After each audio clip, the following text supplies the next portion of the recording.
안녕하세요. OSTV입니다. 이번 영상에서는 패턴을 만들어 보겠습니다. 어피니티 디자이너를 열면 보이는 첫 번째 화면이고요. 상단 우측 메뉴에 플러스 버튼을 클릭, 그리고 뉴 도큐먼트를 선택해서 그 캔버스를 생성하겠습니다. 저는 가로 세로 사이즈를 1000포인트를 지정해서 캔버스를 만들겠습니다.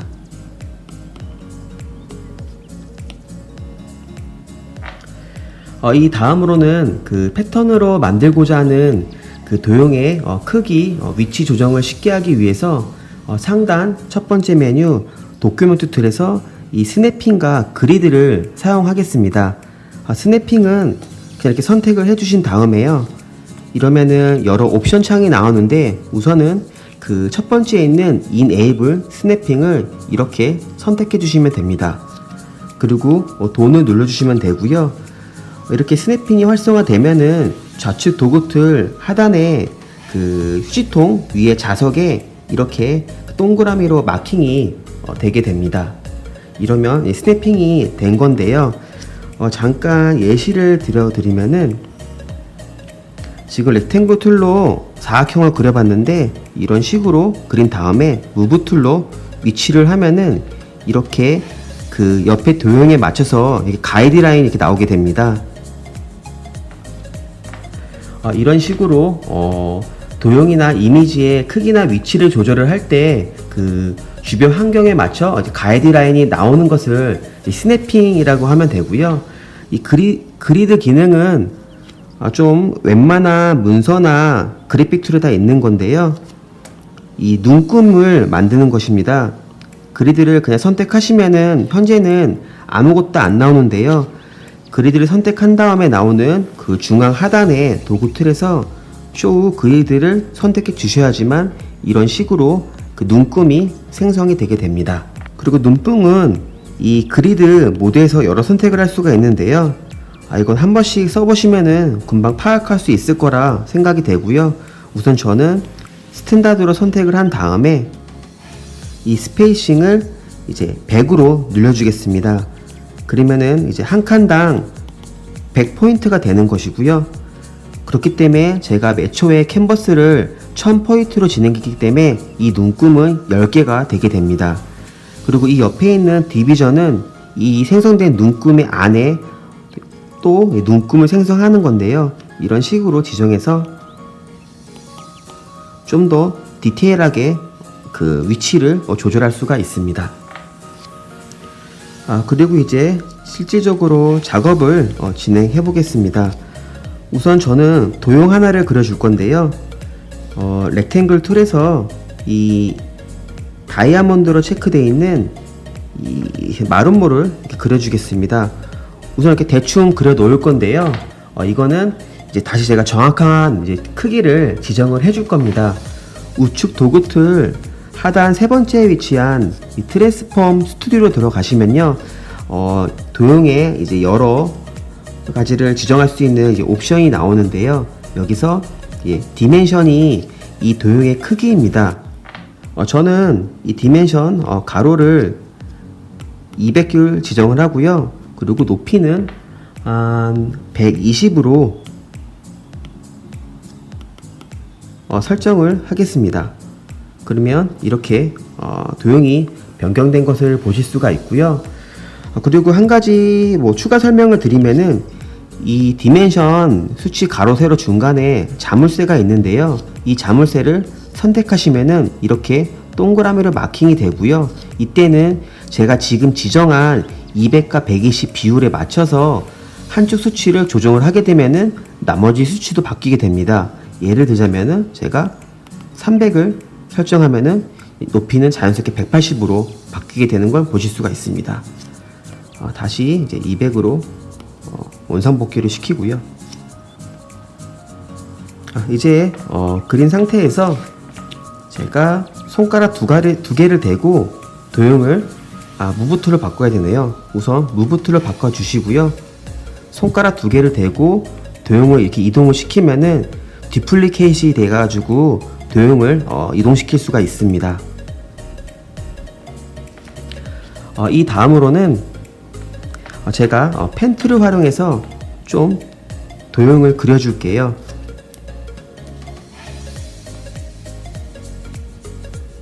펜 툴로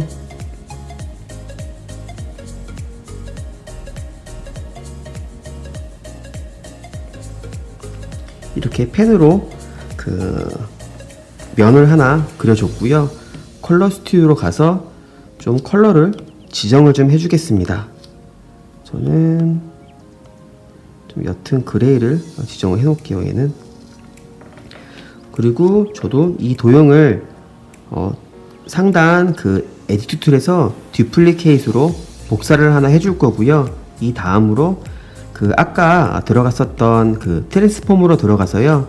그 두 번째 플립 앤 로테이트에서 이거를 좌우 반전을 시켜주겠습니다. 이으로 선택을 해서 이렇게 위치를 시킬 거고요. 얘도 똑같이 컬러를 지정을 해주겠습니다. 그리고 이제 제일 처음에 만들었던 이제 마른 모도 컬러를 좀 더 이렇게 줄 거고요. 그리고 이제 중간에 만들었던 마름모는 이 면을 그리기 위해 제가 기준점으로 쓴 거고요. 얘는 지워주겠습니다. 그럼 이렇게 도형 하나가 이제 완성이 됐고요. 다음 과정으로 도형을 입체적으로 보이게 하기 위해서 브러쉬를 사용해 보겠습니다. 현재 그 상단 세 번째 위치한 이제 디자이너 페르소나로 이제 도구 툴이 지정되어 활용을 하고 있었는데 그 네 번째 위치한 픽셀 페르소나로 변경해 주세요. 그 다음에 좌측 도구 툴 두 번째 있는 그 페인트 브러쉬를 선택을 해 주시고요. 그 다음에 우측 도구 툴 세 번째에 그 브러쉬 스튜디오에서요 적당한 그 펜을 지정을 해 주세요. 그 다음에 그 바로 위에 있는 스트로크 스튜디오에서 포인트를 지정을 해주시면 됩니다. 이러고 이제 다시 레이어 스튜디오에서 칠하고자 하는 도형을 선택을 한 다음에 이제 칠을 해주시면 됩니다.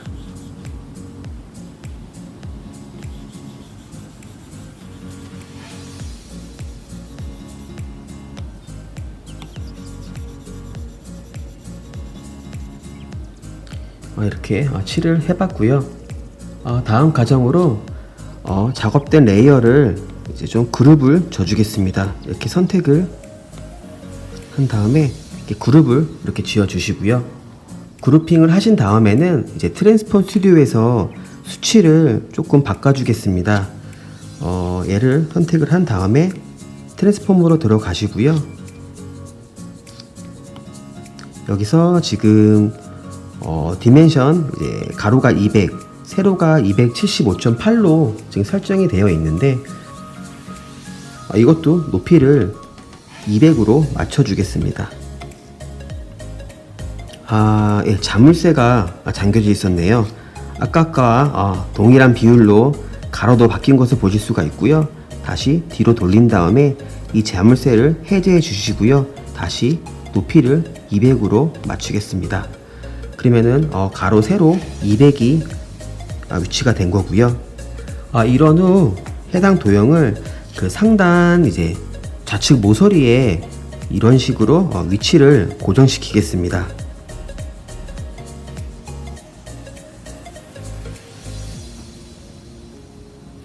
그리고 아까 사용했던 것처럼 손가락 두 개를 대신 다음에 도형을 이동시켜 듀플리케이트를 해서 이렇게 위치를 시킬 거고요. 다시 손가락 하나를 댄 다음에 옆에 것도 같이 선택, 그리고 손가락 두 개를 선택해서 또 듀플리케이트를 진행해 주겠습니다. 마지막으로 이것도 손가락 하나로 선택했던 걸 다시 하나 해제를 해서 한 개만 선택을 한 다음에 이렇게 두 개를 대고 또 듀플리케이트를 해주겠습니다. 그러면 이렇게 한 줄이 다 도형으로 찬 것을 보실 수가 있습니다. 이런 후 무브 툴로 지금 한 줄로 채워진 도형을 이렇게 다 선택을 하신 다음에요. 직전에 사용한 방법과 동일하게 손가락 2개를 대시고 듀플리케이트를 해주겠습니다. 이런 후 이제 위치를 정확히 이렇게 찾아주시면 되고요. 이렇게 되면은 좌측에 한 칸이 비게 되는데, 이것도 동일하게 듀플리케이트를 해서 도형 하나를 추가로 만들겠습니다. 이렇게 되면은 2줄이 만들어진 거고요. 이제 앞으로의 작업을 편하게 하기 위해서 이 2줄을 각기 한 줄씩 그룹을 시켜주겠습니다. 이런 식으로 선택을 해서 레이어로 들어가서 그룹을 지어주시면 되고, 마찬가지로 그 2번째 줄도 이렇게 해서 그룹을 지어서 2개의 그룹이 보이게 됩니다. 이런 후 계속 동일한 방법으로 듀플리케이트를 해가지고요, 이 면을 다 꽉 채우겠습니다.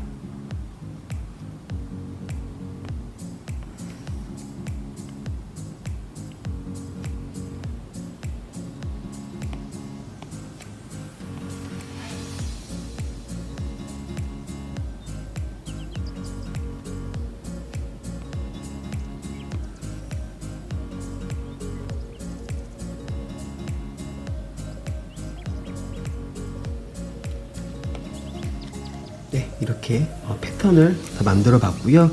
이 천천 이 캔버스에 꽉 찬 패턴도 전부 다 이렇게 선택을 해서 그룹을 지어 주시고요. 그리고 카피를 선택을 해 주세요.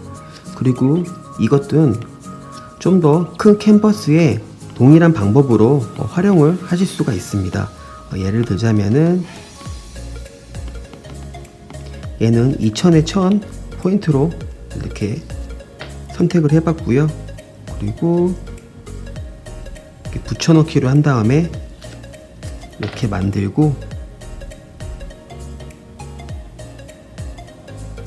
그리고 얘도 손가락 2개 카피를 해서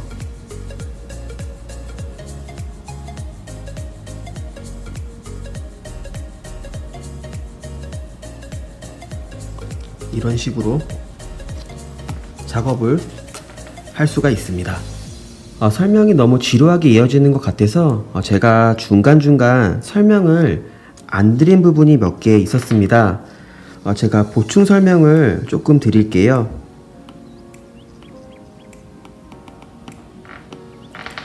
아까는 스냅핑과 그리드 기능을 활용해 눈짐작으로 그 패턴화 작업을 빠르게 마쳤었습니다.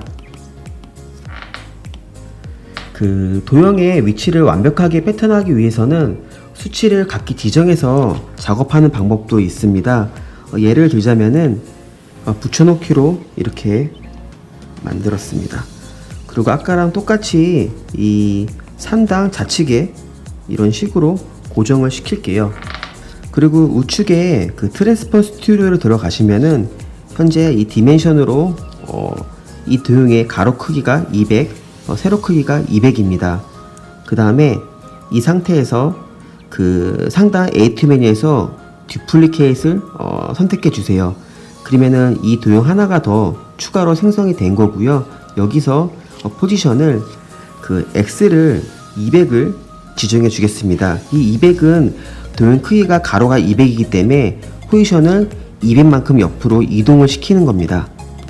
이렇게 되면은 완벽하게 도형의 위치를 조절할 수가 있고요. 이렇게 한 다음에도 이 도형을 똑같이 상단 메뉴에서 듀플리케이트를 하면은 앞전에 제가 200 위치를 줘가지고 이제 위치를 시키는 걸 그대로 반복해서 계속 이렇게 도형을 추가로 생성시킬 수가 있습니다. 그리고 아까와 동일하게 도형을 이제 한 줄을 다 선택을 해서 그룹을 지어 주겠습니다. 이 그룹을 지은 다음에요, 제가 한 개의 면의 수치를 조금 알아야 되는데요. 그룹이 됐다 하더라도 이 도형 하나만 지정할 수가 있습니다. 이렇게 선택을 원하는 도형을 그 펜슬로 더블 클릭해 주시면은 이 도형만 따로 선택을 할 수가 있고요. 이 도형도 그 면 3개가 합쳐진 그룹이 된 도형인데요. 이것도 원하는 면을 선택을 하기 위해서는 한 번 더 더블 클릭해 주시면은 제가 원하는 이 면만 따로 선택이 가능합니다. 이런 다음에 우측 트랜스폼으로 가서 이 도형의 크기를 확인해 볼게요. 지금 얘는 크기가 높이가 156.5입니다. 얘를 한번 기억해 주시고요. 그 다음에 다시 그 도형에 그룹된 도형을 선택을 하신 다음에 듀플리케이트를 선택해 주세요. 그 다음에 이 위치를 아까랑 마찬가지로 트랜스폼으로 들어간 다음에 이 포지션을 Y를 -100이 되어 있는데 여기서 그 암산할 필요가 없고요. 그냥 계산기처럼 플러스 156.5를 잘못 눌렀네요. 5를 선택해서 OK를 해주시면 됩니다. 그러면은 이 면이 수치를 준 만큼 밑에 이동이 되게 되고요. 지금 합이 안 맞는 거는 얘가 합을 맞추기 위해서는 가로로 조금 더 이동을 해야 되는데요. 이 상태에서 X 가로에 포인트를 100을 줘보겠습니다. 그러면 이렇게 정확하게 합을 맞출 수가 있습니다. 이 나머지도 이렇게 동일한 방법으로 진행해 주시면은 완벽하게 도형의 합을 맞춘 패턴을 만들 수 있습니다. 마지막 기능 설명으로 이렇게 만든 패턴을 따로 저장해 보겠습니다. 우측 도구틀 중간에 위치한 그 어셋 이 스튜디오를 들어가 주세요. 이런 다음에 그 상단 그 메뉴에서 add 카테고리를 설정해 주세요. 현재 지금 unnamed로 이제 카테고리가 하나 생성이 됐는데 얘를 다시 상단 메뉴에서 rename으로 적당한 이름을 지정해 주겠습니다. 저는 on 심볼을 선택을 할게요. 그러면 이렇게 on 심볼로 이름이 바뀐 것을 보실 수가 있고요. 여기서 다시 상단 메뉴로 add 그 서브 카테고리를 선택해 주세요. 그럼 하단에 이 asset이라는 이제 카테고리가 나오게 되고요. 여기서 그 다시 메뉴로 들어가서요. add asset from selection을 선택해 주세요. 그러면 제가 지금 만든 도형이 이렇게 들어간 것을 보실 수가 있고요. 이 도형은 선택한 다음에 인서트로 이렇게 꺼내 쓸 수가 있습니다. 제가 다른 데서 한번 써보면은 다른 데서도 이 상태에서 어셋을 들어가서 이제 on 심볼 어셋 선택 후 인서트를 누르시면은 이런 식으로 도형을 꺼내서 쓸 수가 있습니다. 오늘은 유난히 말이 많았던 것 같습니다. 지루한 영상 시청해 주셔서 감사합니다. ONSTV ON이었습니다.